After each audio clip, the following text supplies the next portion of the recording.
दोस्तों नमस्कार। विधानसभा चुनाव के नतीजे आ चुके हैं और सब कुछ आपके सामने है।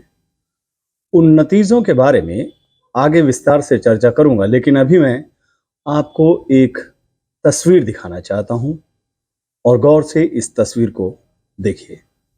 यही है वो तस्वीर। सैकड़ों लोगों की भीड़ खड़ी है, सब अपना दायां हाथ आगे बढ़ाए हुए हैं, नाजी सैल्यूट के कुख्यात स्टाइल में। लेकिन इस तस्वीर में आप देखिए, एक शख्स अपने दोनों हाथ को सीने से लगाए शांत भाव से खड़ा है। सबसे अलग है, सबसे जुदा है। वो इस भीड़ में खड़ा है, लेकिन उसे इस भीड़ का हिस्सा बनना गवारा नहीं। इस तस्वीर की कहानी उसी शख्स की है।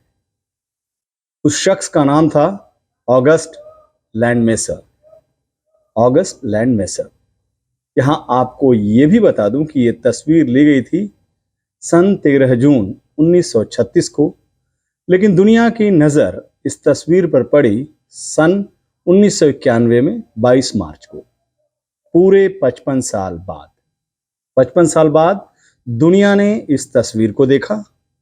तस्वीर में हाथ बांधे खड़े शख्स को पहचाना, उसकी कहानी सुनी और फिर समझा कि एक अकेला प्रतिरोध क्या मायने रखता है। तस्वीर का नायक ऑगस्ट लैंडमेसर एक जर्मन नागरिक थे और उन्होंने हिटलर की तानाशाही का इसी अंदाज में विरोध किया था। एक तरफ सारी भीड़ हिटलर की तानाशाही के आगे बिल्कुल नतमस्तक थी, हाथ उठाकर उसकी नीतियों का उस वक्त समर्थन कर रही थी, लेकिन लैंडमेसर चट्टानी इरादों के साथ शांत भाव से खड़े रहे। इस विरोध की कीमत भी उन्हें चुकानी पड़ी थी।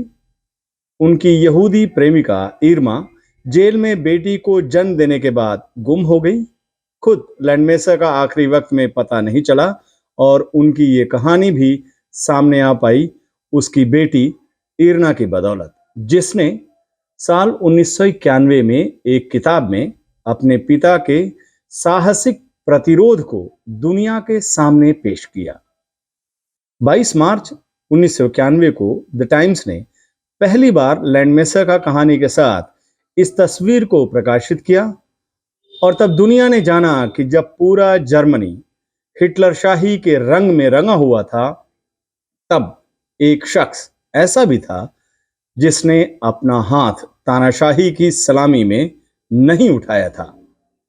इसी तस्वीर ने लोगों को एहसास कराया कि चाहे वक्त जैसा भी हो, एक अकेला आदमी भी उसका विरोध कर सकता है। उसका विरोध वक्त के उस लम्हे में भले ही परवान नहीं चढ़ पाता है, लेकिन वक्त बदलने के साथ उसका वही विरोध मशाल बनकर बदलाव का पथ प्रशस्त करता है।